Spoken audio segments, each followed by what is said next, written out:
What's up, guys? Welcome back to another episode of Lineman Football, and today's video I'm going to be giving you guys 8 different tips for sideline parents. You guys can share this video with them, or you can just relate to the issues we've all had on the sidelines.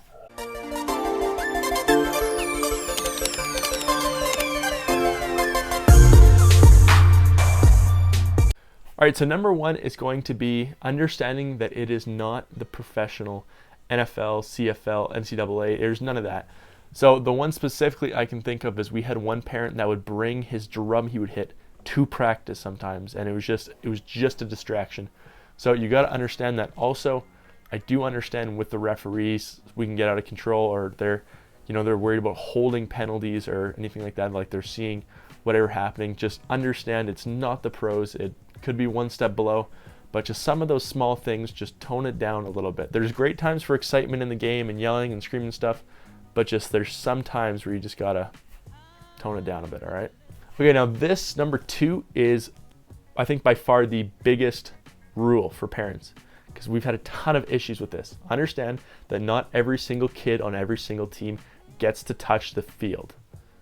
What I mean by that is there might be a kid better than your kid, and that means that other kid is going to get more playing time. That's just part of the game.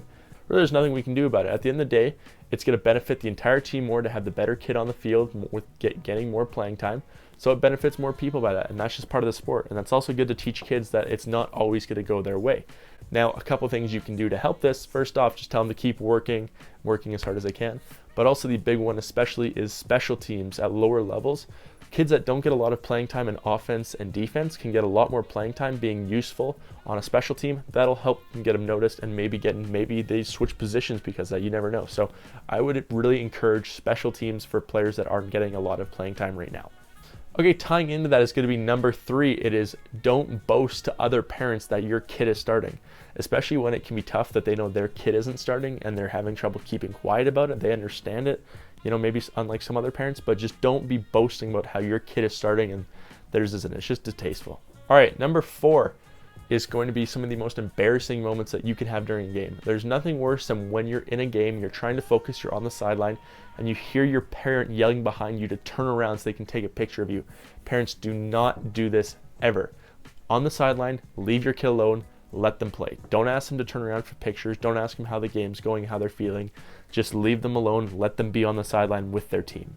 All right, now number 5 is actually an interesting one, because I saw a kid comment on my Instagram when I was making a post about seeing what people would want to see, and he said, parents, you need to know the game, like understand the game. And I'd say the exact opposite. I would say even if parents don't know the game, still show up, because if the kid would rather have you there not knowing them but supporting them than you not being there just because you don't know the game. Now, you can take the time in your free time to try and help learn the game, learn the rules, but also if you go to the game, you're talking to parents and they can teach you stuff at the same time.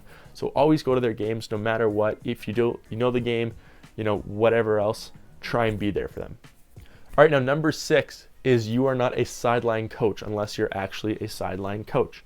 So don't be yelling from the stands. I understand sometimes they're like, throw the ball, and you could be yelling because your kid's a receiver and you want to see them maybe have a chance to make a catch. I understand that. But at the same time, I don't think parents understand the amount of time that us coaches put into developing game plans for specific teams based on their front, where they have different strengths and weaknesses. So we're not just going to throw the ball because we have a good receiver if it's not in the game plan, or even if it is your kid. That doesn't matter.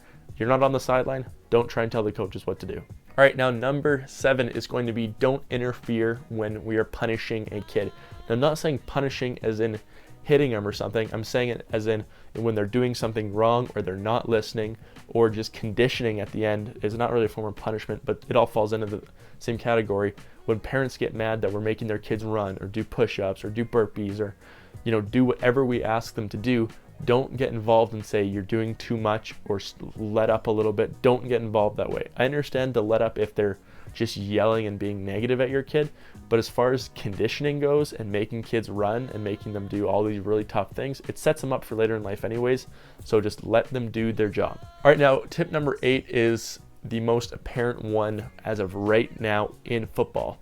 It is that parents, you don't get to go watch a movie about it and then see little news clips about certain little incidents and how players that have been in the NFL for 20 years, another 20 years down the road, or even 5, whatever it is, are having CTE and concussion issues. That doesn't mean you know anything about concussions.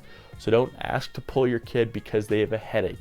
In reality, they could literally have just switched face masks and it could pull the helmet a little bit, be a little tighter on their cheeks, and that could be giving them headaches.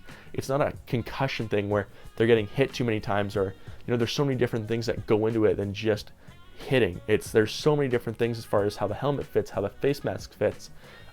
Maybe they're using their neck too much and that's causing the stress on them, which is giving them headaches. So there's so many different elements. It could be a heat thing. He's getting too hot. He's getting overexhausted. There's so many different things that go into getting headaches and stuff that we don't need parents trying to tell us that their kid is out because he has a headache and they're worried about concussions and CTE.